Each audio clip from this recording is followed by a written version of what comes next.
안녕하세요. 엠하이브 크리스피입니다. 지난 시간에 비에노 080에 가속도 자이로 자기장 센서 캘리브레이션 하는 코드를 추가하고 실제 캘리브레이션 하는 방법도 설명드렸었죠. 이 센서 캘리브레이션을 해준 이유가 센서 데이터가 제어에서 가장 기초가 되기 때문에 이 센서 값이 정확하게 출력되는 게 제어 성능에 있어서 가장 중요한 요소라고 볼 수 있는데, 근데 가끔은 똑같은 센서인데도 불구하고 출력 값의 차이가 좀 발생하는 경우가 있어요. 그래서 이걸 캘리브레이션을 통해서 교정을 좀 해주는 거죠. 그래서 캘리브레이션을 한 후에는 롤 피치는 수평으로 놔뒀을 때 정확히 0도가 나올 순 없고 1도 정도보다 좀 작으면 될 것 같습니다. 그리고 요축 각도는 자기장을 이용해서 계산하는 거라서 주변 자기장 환경에 따라서 각도가 좀 틀어져 있을 수는 있어요. 근데 롤 피치는 제어를 급격하게 해줘야 돼서 1, 2도의 오차가 자세 제어에 영향을 좀 크게 미치는 편인데, 요축 제어를 할 때는 급격하게 할 게 아니라서 오차가 조금 있어도 드론이 막 급격하게 불안정해지진 않을 거예요. 그래서 요축 각도는 조금 이상하게 나온다고 하더라도 큰 걱정은 안 하셔도 됩니다.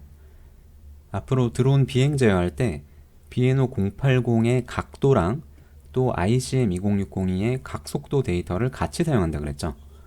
그래서 지난 시간에 이 비에노 080 센서의 정확도를 높이기 위해서 캘리브레이션을 해준 거고, 이번 시간에는 ICM 20602의 자이로 센서 값을 확인해보고 DC 오프셋이 껴있으면 이걸 제거하는 방법에 대해서 설명드리겠습니다.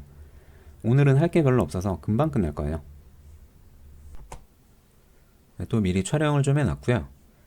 지금 이 그래프는 드론을 책상 위에 가만히 뒀을 때 오프셋을 제거하기 전에 자이로 센서 값이고, 이 출력되는 값들은 센서의 로우 데이터입니다. 그래서 단위는 무시하셔도 돼요. 보시면 센서를 가만히 놔뒀는데 출력이 0이 아니죠. 이게 각속도를 측정하는 거라서 지금처럼 센서를 가만히 뒀을 때 이론상으로는 값이 0이 나와야 되는데 그렇지가 않습니다. 지금처럼 약간의 오프셋이 껴있는데 이걸 DC 바이어스라고도 하고요.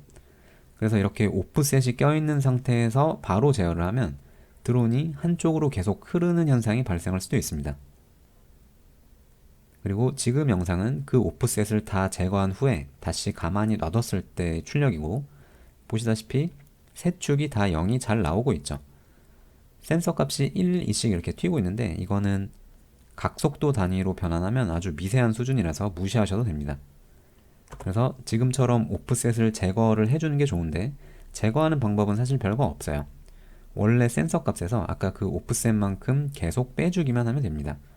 그걸 소프트웨어적으로 계속 빼줄 수도 있는데 ICM 20602는 센서 내부에 그 기능을 제공해 줍니다. 그래서 이제 그 자이로 오프셋을 제거하는 기능을 어떻게 사용하는지에 대해서 설명드리겠습니다. 우선 이 내용은 ICM 20602의 데이터 시트에서 따온 내용이고, 이게 문서 번호고 뒤에 1.0이 문서의 버전입니다. 이 데이터 시트의 레지스터 부분을 보시면 자이로 옵셋 애저스트먼트 레지스터라고 있고요. 이게 뭔가 하고 봤더니 이 밑에 있는 설명을 보시면 센서 출력에 DC 바이어스가 껴있으면 그걸 제거하기 위해서 사용되는 레지스터라고 돼 있고, 이 레지스터에 있는 값이 센서 값에 더해져서 최종 센서 데이터 레지스터에 저장된다 이렇게 돼 있습니다. 즉 한마디로 말하면 센서 출력에 더해지는 값이라고 보시면 되고요. 그래서 이 레지스터에 어떤 값을 넣어주면 그 값이 더해져서 최종 센서 값으로 출력됩니다. 센서 값에는 음수가 있을 수 있는데 음수는 2의 보수 형태로 나타냅니다. 2의 보수는 컴퓨터가 음의 정수를 표현하는 방법이죠. 그리고 센서 값은 16비트인데 레지스터는 8비트 단위여서 상위 8비트, 하위 8비트 이런 식으로 나눠져 있습니다. 근데 중요한 건 빅 엔디언 방식이에요. 제가 이전에 수업하면서 리틀 엔디언에 대해서는 몇 번 설명을 드렸었는데, 리틀 엔디언은 낮은 번지가 낮은 자릿수를 갖는 거고 빅 엔디언은 그 반대입니다. 낮은 번지가 높은 자릿수를 갖죠. 그래서 총 16비트 중에 상위 8비트가 여기 하이 바이트, 이 상위 8비트가 주소로는 낮은 번지, 이 13번지, 0x13번지 여기에 저장이 되고, 하위 8비트, 로우 바이트가 번지로는 높은 번지, 0x14번지에 저장됩니다. 그래서 이따가 코드 짤 때 이걸 좀 주의를 해야 돼요. 그리고 또 중요한 게 하나 더 있는데, 이 레지스터의 값을 저장을 할 때 곱하기 2를 한 값을 넣어줘야 됩니다.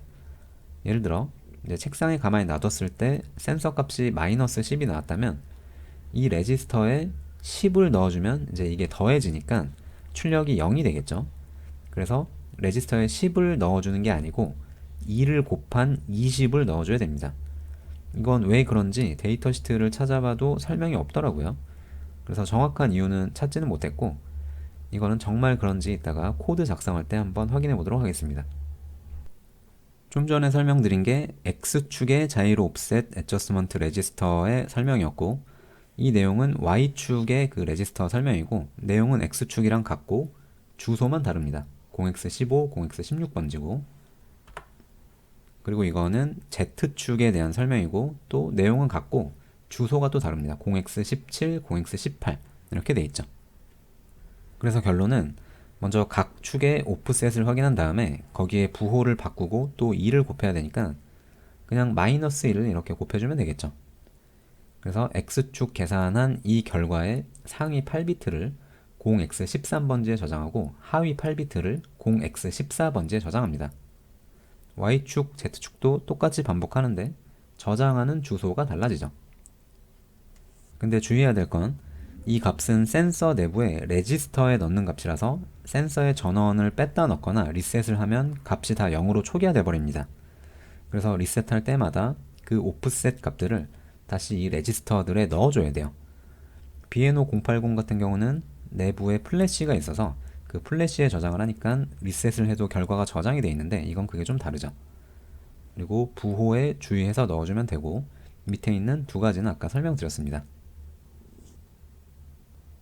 이제 이 흐름도를 보시면 지난 시간에 비에노 080 캘리브레이션 했던 거는 필요에 따라서 선택적으로 해주면 되고 또 한 번 해주면 그 결과가 센서 내부에 저장이 돼서 전원을 뺐다 넣어도 그 값이 저장돼 있기 때문에 부팅 때마다 이걸 매번 해줄 필요가 없어요. ESC 캘리브레이션도 마찬가지고요. 그래서 이 두 가지는 스위치 C를 이용해서 선택적으로 수행할 수 있게 해놨는데 자이로 오프셋을 제거하는 거는 전원을 뺐다가 넣으면 그 값들이 다 초기화된다 그랬죠.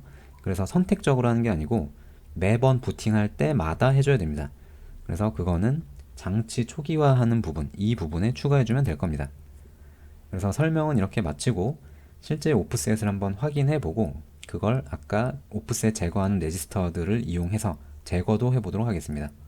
그러면 소스코드 작업으로 넘어가겠습니다. 지난 시간에 작업했던 7-4 폴더를 복사하시고요. 이번 시간에 폴더 이름을 7-5.icm2060이 dc bias remove라고 하겠습니다. 그래서 폴더 이름 복사하시고 IOC 파일 이름 바꾸시고요. 이거 두 개 삭제하시고 됐으면 큐브 아이디를 실행시키겠습니다. 열려있는 프로젝트 있으면 닫아주시고요. 좀 전에 복사한 폴더를 임포트 하겠습니다.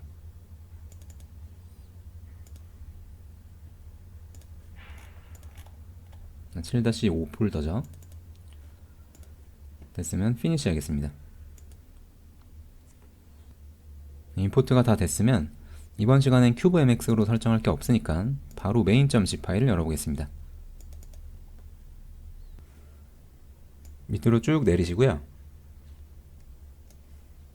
여기서부터 지난 시간에 작업했었던 iBus 데이터가 수신될 때까지 대기하는 부분, 그리고 스위치 C의 상태에 따라서 ESC 캘리브레이션 모드로 진입하거나 혹은 비에노 080 캘리브레이션 모드로 진입하는 부분이 있고, 그 다음에 스로틀 키가 맨 밑으로 내려갈 때까지 대기하는 부분, 이렇게 있는데 이 부분은 이번 시간은 사용하지 않을 거니까 먼저 주석으로 다 막도록 하겠습니다. 이거 주석 남겨놓으면 계속 대기하고 부저 올리고 그래서 주석으로 우선 막고요. 이제 밑으로 좀 내리시면 와일문 안에서 배터리 전압 체크해서 10V 미만이면 부저를 올리는 부분이 있는데 이 부분 계속 남겨두고 사용한다 그랬죠.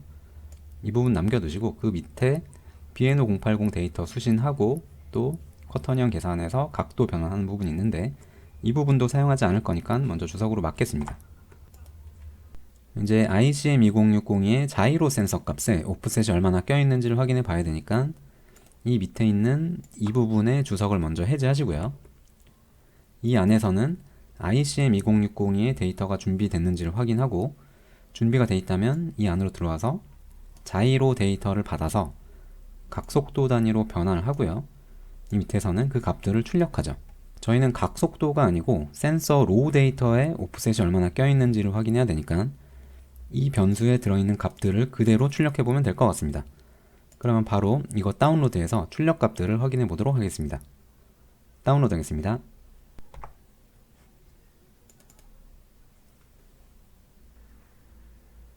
한 번에 안 되시는 분들은 다시 다운로드 하세요. 이 창 뜨면 OK 하고 넘어가겠습니다.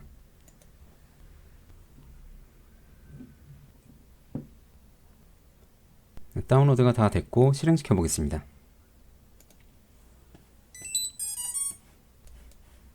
네, 실행을 했더니 3개의 그래프가 출력이 되고 있는데 파란색, 빨간색, 초록색 그래프 순서로 출력되고 있고요. 파란색이 피치 방향, 앞뒤로 움직이면 파란색 그래프가 변하죠. 그리고 좌우로 움직이면 빨간색 그래프가 변합니다. 이게 롤 방향이고, 그리고 초록색 그래프가 요 방향입니다. 그래서 움직이면 값이 이렇게 잘 변하고 있죠. 근데 지금처럼 가만히 놔뒀을 때 센서 값을 봤더니 이론상으로는 이때 모든 축이 다 0이 나와야 되는데 그렇지가 않습니다. 약간의 오프셋이 다 껴있고 제 거는 특히 이 빨간색 롤 방향의 오프셋이 조금 심하죠. 근데 이거는 센서마다 조금씩 다를 수는 있어요. 그래서 이 상태로 바로 비행을 하면 롤 방향이 다른 축에 비해서 좀 오프셋이 심하니까 롤 방향으로 한쪽으로 계속 흐를 수도 있다는 소리입니다. 그래서 오프셋이 껴있으면 제거를 해주는 게 좋은데 물론 이 오프셋들을 다 제거를 해준다고 해서 드론이 흐르지도 않고 가만히 제자리에서 비행하진 않을 거예요. 그렇게 가만히 서 있게 만드는 게 되게 어려운 기술입니다. 그리고 드론이 조금씩 흐른다면 이 센서의 오프셋 외에도 다른 게 문제일 수도 있습니다. 예를 들어 모터의 회전 속도가 일정하지 않다거나 혹은 드론의 무게 중심이 정확히 중간이 아니다. 그래도 한쪽으로 흐르는 현상이 발생할 수 있습니다. 그래도 비행 성능을 향상시키기 위해서는 센서에 옵셋이 껴있다면 제거를 해주는 게 좋겠죠. 그래서 이제 오프셋 제거를 할 건데 먼저 지금 이 오프셋들을 어디다가 적어 놓으세요. 제 거 같은 경우는 이 파란색 피치 방향의 오프셋이 센서 값으로는 한 1에서 2 정도 오프셋이 껴있고 빨간색이 한 마이너스 25 정도 껴있고요. 그리고 초록색이 마이너스 한 2에서 3 정도가 껴있죠. 이 부호가 좀 중요합니다. 부호 다 포함해서 어디다가 먼저 적어 놓으시고 그리고 아까 설명드렸듯이 센서 내부의 레지스터 중에 자이로 오프셋 애저스트먼트 레지스터가 있으니까 그걸 이용해서 이 오프셋들을 제거해 보도록 하겠습니다. 네, 다시 코드로 돌아오시고요. 아까 그 오프셋들을 저장할 임시 변수들부터 선언하도록 하겠습니다. 변수 선언은 여기서 하고 이 오프셋은 부호 있는 16비트 형태니까 변수 타입은 short로 하면 되겠죠. short 이렇게 하시고 변수 이름을 자이로 언더바 x 언더바 오프셋 이라고 하겠습니다. 그리고 이 x축 방향, 피치 방향의 오프셋이 제 거 같은 경우는 한 3 정도 있었어요. 그래서 3 이렇게 적고 그리고 자이로 언더바 y 언더바 오프셋 이게 롤 방향의 오프셋인데 제게 한 마이너스 25 정도 있었죠. 마이너스 25 이렇게 적고 마지막으로 자이로 언더바 z 언더바 오프셋 이게 마이너스 3 정도 됐습니다. 그래서 마이너스 3 이렇게 초기화하겠습니다. 지금 이거는 제 FC의 오프셋인 거고 지금 이 수업 따라하신 분들은 본인 FC, 본인 센서의 오프셋들을 여기 적으셔야 돼요. 저랑 똑같이 적으시는 게 아닙니다. 본인이 사용하시는 센서의 오프셋을 적으셔야 돼요. 그리고 이 값들은 센서의 로우 데이터입니다. 각속도 단위가 아니에요. 이제 이 변수에 든 값들을 아까 그 센서 내부의 레지스터에다가 넣어주기만 하면 돼요. 센서에 보내주면 된다는 소리입니다. 센서에 보낼 때는 좀 전에 선언했던 자이로 x 오프셋 변수에 든 값에 마이너스 1을 곱하고요. 그 값의 상위 8비트를 센서 내부의 0x13번지에 보내주면 되고요. 하위 8비트는 0x14번지에 보내주면 됩니다. Y축, Z축도 그 과정은 똑같고 보내주는 레지스터의 주소만 달라지죠. 네, 주의해야 되는 게 센서를 리셋하면 센서 내부에 레지스터들이 초기화되기 때문에 리셋할 때마다 이 값들을 다시 넣어줘야 된다 그랬죠. 플로우 차트 상에서는 이 장치 초기화하는 부분에다가 코드를 작성해주면 된다고 그랬습니다. 그래서 이건 조금 이따가 코드 작성할 때 이 부분에다가 할 거예요. 그리고 부호에 주의하라고 그랬는데 이미 변수 선언하고 초기화할 때 부호 포함해서 초기화를 시켰죠. 그래서 이거는 이제 넘어가면 되고, 그리고 빅 엔디언 방식으로 저장을 해야 되는데 지금 이렇게 보내주면 이게 빅 엔디언 방식으로 보내주는 겁니다. 낮은 번지에 높은 자릿수의 그 값들을 보내죠. 그리고 마지막으로 곱하기 마이너스 2를 해서 그 값을 넣어줘야 되는데 그건 여기에서 처리를 하죠. 그래서 이거를 코드로 작성해 보도록 하겠습니다. 밑으로 조금 내리시면 여기서부터 여기까지가 STM 내부 페리페럴이랑 주변 장치들을 초기화하는 부분이니까 이 밑에다가 그 코드들을 추가해주면 될 겁니다. 이제 ICM2060이 센서에 좀 전에 선언했었던 그 오프셋 변수에 들어있는 값들을 보내줘야 되는데 그러려면 센서랑 인터페이스 하는 방법을 알아야겠죠. 예전에 센서 인터페이스 할 때 라이브러리 파일을 그냥 갖다가 써서 센서랑 인터페이스 하는 방법을 따로 설명드리진 않았었는데 이번 시간에는 센서에 바로 인터페이스를 해야 되니까 그 함수를 한번 확인해 보도록 하겠습니다. ICM2062.c 파일을 여시고요. 밑으로 쭉 내리시면 여기에 ICM2060이 write byte라는 함수가 있습니다. 이 함수는 매개 변수가 두 개가 있는데 첫 번째 매개 변수는 어떤 레지스터에 값을 쓸 건지 레지스터의 주소고요. 두 번째 매개 변수가 그 주소에 쓸 값입니다. 보시면 8비트로 되어 있죠. 레지스터 주소도 8비트로 표현되고 그리고 또 그 저장 공간도 8비트라는 소리입니다. 그리고 이 함수 내부에서는 먼저 SPI랑 SPI로 통신하기 위해서 칩 셀렉트 핀을 low로 떨어뜨리는 걸 하고 그 다음에 레지스터의 주소를 먼저 보내는데 이 레지스터에다가 쓰겠다라는 의미로 최상위 비트를 0으로 이제 바꿔서 보냅니다. 이 값이랑 AND를 하면 최상위 비트만 0으로 바뀌죠. 그리고 그 다음에 이제 실제로 쓸 값을 보내고 이제 통신이 끝났으니까 다시 칩 셀렉트를 하이로 올립니다. 그래서 이거 이해하시려면 SPI 통신이랑 또 ICM2060이 인터페이스한 방법에 대해서 데이터 시트를 봐야 되는데 굳이 그것까지 볼 필요는 없어서 넘어가고요. 우리가 알아야 될 거는 이 함수를 호출하면 이 레지스터 주소에 이 값을 한 바이트 쓴다. 이게 중요한 거죠. 그래서 이 함수를 호출하면 될 것 같습니다. 이 함수를 복사하시고요. 다시 메인으로 오시고 이제 이 밑에 붙여넣기 하겠습니다. 이제 X축부터 코드 작성을 할 건데 0x13 번지가 X축 오프셋의 상위 8비트 값이었죠. 그 오프셋은 좀 전에 선언했었던 자이로 언더바 X 언더바 오프셋 이 변수에 저장이 되어 있고요. 보내기 전에 먼저 마이너스 2를 또 곱해줘야죠.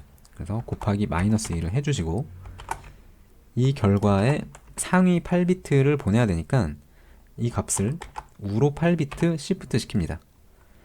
이렇게 보내주면 될 거고 그 다음에 하위 8비트의 값을 또 보내줘야 되니까 이거 그대로 복사하시고요.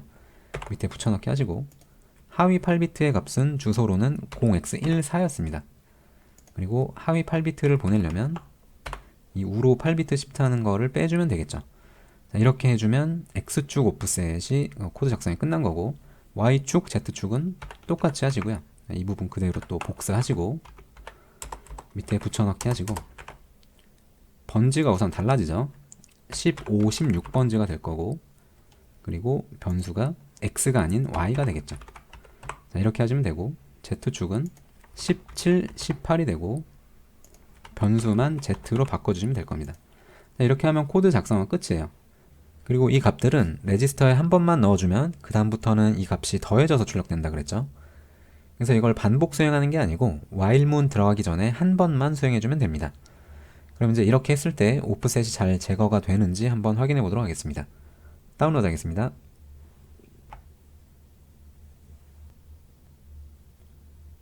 네, 다운로드가 다 됐고 다시 실행을 시키시고요. 확인을 했더니 완전 0으로 멈춰있는 건 아니지만 아까처럼 오프셋이 심하진 않습니다. 그리고 또 회전하면 센서 값은 아까처럼 잘 변하고 있죠. 네, 그래서 이렇게 해놓으면 비행 성능을 조금 더 향상시킬 수 있을 겁니다. 그래서 이번 시간 설명드릴 건 이렇게 마치고요. 이제 이번 챕터 7에서 했던 것들 타임라인 정리를 좀 하자면 먼저 EEPROM의 데이터를 읽고 쓰고 하는 거는 쓰기 동작은 2ms, 읽기는 440 마이크로섹 이 정도 걸렸는데 이거는 나중에 제어 들어갈 때 제어죽에 영향이 없도록 코드를 짠다 그랬죠. 이건 아직 감이 좀 안 올 수도 있는데 다음 챕터랑 그 다음 챕터에서 좀 더 이거에 대해서 자세히 설명을 드리고 실제로 제어죽에 영향을 미치지 않는 방식으로 개인을 읽고 쓰는 걸 구현도 해볼 겁니다. 그 다음에 배터리 전압 체크하는 거는 ADC랑 DMA를 같이 사용해서 실제 ADC 하는 데에는 CPU 클럭이 소모되지 않죠. 전압 단위로 환산하는 부분만 CPU가 처리하는 거라서 시간은 무시해도 될 정도였고, 마지막으로 비에노 080 캘리브레이션 하는 거랑 ICM2060이 오늘 했던 이 자이로 옵셋 제거하는 내용은 둘 다 와일문이 들어가기 전에 수행되는 거라서 제어 주기에 아무 영향을 미치지 않습니다. 그래서 결론적으로는 이번 챕터 7에서 했던 내용들은 타임라인에 거의 영향을 미치지 않아요. 그래서 정리를 좀 하자면 1000 마이크로섹 안에 모든 동작들이 수행되게 프로그램을 설계를 하고 있는데 지금까지 했던 내용들 이것들을 다 해서 아직 200 마이크로섹 정도밖에 안 걸렸습니다. 시간이 적게 걸린 이 몇 가지들은 무시하고 넘어갔었는데 그것들 다 포함해도 250 마이크로섹 안에 다 수행이 될 거예요. 이제 앞으로 남은 게 챕터로는 8, 9, 10, 11 이렇게 4개가 남았고요. 제 예상에는 그것까지 다 해도 500 마이크로섹 안에 처리가 다 될 것 같습니다. 이제 이번 시간까지 해서 챕터 7이 모두 끝났습니다. 이번 챕터에서 했던 것들은 사실 하지 않아도 비행은 가능한 내용들이죠. 개인 저장하는 거 굳이 이 피롬에 안 해도 그냥 변수에 저장해서 할 수 있고요. 배터리 전압 몰라도 비행은 할 수 있습니다.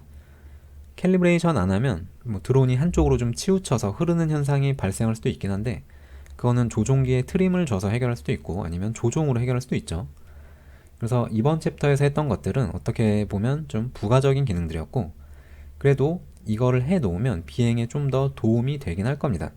그래서 이렇게 별도의 챕터로 빼서 따로 설명을 드린 거고 이제 지금까지는 FC의 수많은 데이터들을 PC랑 유선으로 프린트F 같은 걸로 하나씩 확인을 했었는데 그러면 전체적인 데이터들을 한눈에 확인할 수가 없잖아요. 그리고 또 유선으로 통신을 하니까 비행하는 동안에는 데이터들을 확인할 수가 없습니다.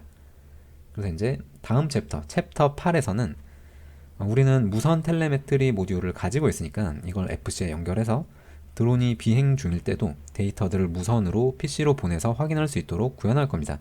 이게 드론 개발하시는 분들이 많이 간과하고 넘어가시는데 어떻게 보면 되게 필수적인 내용이에요. 그냥 비행만 하는 거는 굳이 이렇게 상태값들을 확인하지 않고도 비행을 하는데 문제가 없는데 개발하는 입장에서는 상태를 모니터링하고 로그 저장하는 그런 기능들이 필요해요. 이런 거를 안 하면 문제가 생기면 문제를 찾을 수가 없습니다. 문제가 안 생기면 상관이 없겠지만 개발하는 과정에서 문제가 안 생기는 게 더 이상한 거죠. 이제 비행을 하다가 이런 상황일 때 이런 버그가 발생하지 않을까? 이런 걸 계속 생각을 해 보시고 충분히 테스트를 해 보셔야 됩니다. 특히나 드론은 이제 비행하는 중에 버그가 발생하면 바로 사고로 이어질 수 있기 때문에 더욱더 비행하면서 비행 테스트 같은 걸 많이 해보셔야 돼요. 이런 걸 이제 충분히 해줘도 위험한 상황이 발생할 수 있는데 안 해주면 이거는 하늘을 나는 흉기 같은 게 되는 거죠. 그래서 모니터링도 하고 로그도 저장을 해야 되는데 그러려면 우선 FC가 비행하는 동안에도 자기의 상태를 계속 PC로 보내줘야 될 거고요. 그럼 PC에서는 그 데이터들을 받아서 시각화도 해주고 로그도 저장해주는 그런 프로그램이 필요하겠죠. 그래서 그때 제가 강의용으로 사용하려고 임시로 만든 그라운드 컨트롤 스테이션을 사용할 겁니다. 그래서 그 GCS를 통해서 센서 데이터나 제어 상태 같은 걸 확인을 좀 해보고 무선으로 PID 개인도 설정할 수 있게 할 겁니다. 로그 저장하는 기능도 있고 맵 기능도 포함되어 있습니다. 그래서 다음 챕터 때 GCS랑 FC랑 이제 어떤 식으로 데이터를 주고받으면 이 기능들을 사용할 수 있는지에 대해서 설명을 드릴 거고 그래서 다음 챕터 때 설명드릴 게 조금 많을 것 같아요. 그리고 지금도 이 GCS를 계속 만들고 있는 중인데 버그도 좀 있고 해서 그거 확인하고 기능들 구현하는데 시간이 조금 걸릴 수도 있을 것 같습니다. 그래도 최대한 빨리 준비해서 다음 챕터 시작할 수 있도록 하겠습니다. 그러면 이제 이번 시간 챕터 7은 이렇게 마치도록 하겠습니다. 감사합니다.